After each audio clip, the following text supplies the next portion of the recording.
నమస్కారం అండి. శ్రీకృష్ణ సుజయ్ ఛానల్కి స్వాగతం. అందరికీ జ్యేష్ఠ పౌర్ణిమ శుభాకాంక్షలు. జ్యేష్ఠ పౌర్ణిమనే ఏరువాక పౌర్ణిమ అని కూడా పిలుస్తారు. అలాగే నా ఛానల్ సపోర్ట్ చేస్తున్న ప్రతి ఒక్కరికి ధన్యవాదాలు. జ్యేష్ఠ పౌర్ణమి సందర్భంగా ఈరోజు మనం దక్షిణ కాశీగా ప్రసిద్ధి చెందిన గోకర్ణ మహాబలేశ్వర ఆలయం గురించి తెలుసుకుందాం. సాక్షాత్తు వినాయకుడు స్థాపించిన ఆత్మలింగమే గోకర్ణలోని మహాబలేశ్వర ఆలయంలో మనకు దర్శనమిస్తుంది. గోకర్ణ మహాబలేశ్వర ఆలయం అరేబియా మహాసముద్రం ఒడ్డున ఉన్న పరమపావనమైన పుణ్యక్షేత్రమే గోకర్ణ. గోకర్ణం అంటే గోవు యొక్క చెవి అని అర్థం. గంగావళి, అగునాశిని నదులు గోవు చెవి ఆకారంలో ప్రవహించడం వల్లే ఈ ప్రాంతానికి గోకర్ణ అనే పేరు వచ్చింది. పరమేశ్వరుడు ఆత్మలింగ రూపంలో దర్శనమిచ్చే ఈ ఆలయం కర్ణాటక ఉత్తర కన్నడలోని గోకర్ణలో ఉంది. 7 ముక్తి స్థలాలలో ఒకటిగా పిలిచే గోకర్ణం త్రేతాయుగం నాటిది. దీనిని మయూర శర్మ అనే రాజు నిర్మించాడు. ఇక్కడ పితృకార్యాలు చాలా విశేషంగా జరిపిస్తారు. ఈ క్షేత్రంలో స్వామివారికి మహాబలేశ్వరుడు అనే పేరు ఉంది. అలాగే ఈ క్షేత్రం యొక్క పురాణ గాథ గురించి కూడా తెలుసుకుందాం.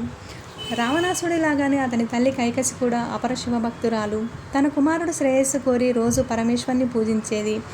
ఆ భక్తుని చూసి ఇంద్రుడు అసూయపడి ఓ రోజు ఆమె పూజిస్తున్న శివలింగాన్ని దొంగలించి సముద్రంలో పడిచాడు.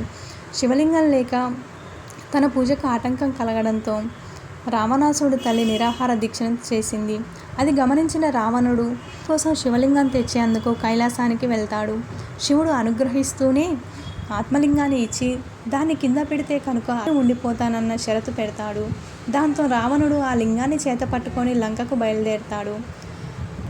గోకర్ణ ప్రాంతానికి చేరుకునేసరికి సంధ్యా సమయం కావడంతో రావణుడు రోజు పూజకు సిద్ధమయ్యాడు.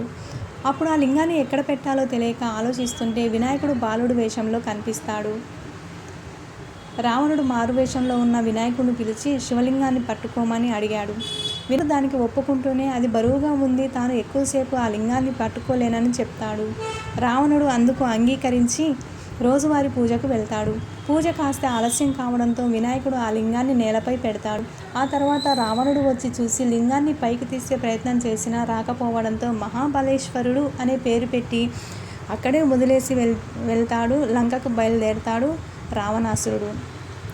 ఇది ఈ క్షేత్రం యొక్క పురాణ గాథ. అలాగే ఈ క్షేత్రంలో గణపతికి కూడా ఒక విశేషమైన పురాణ గాథ ఉంది.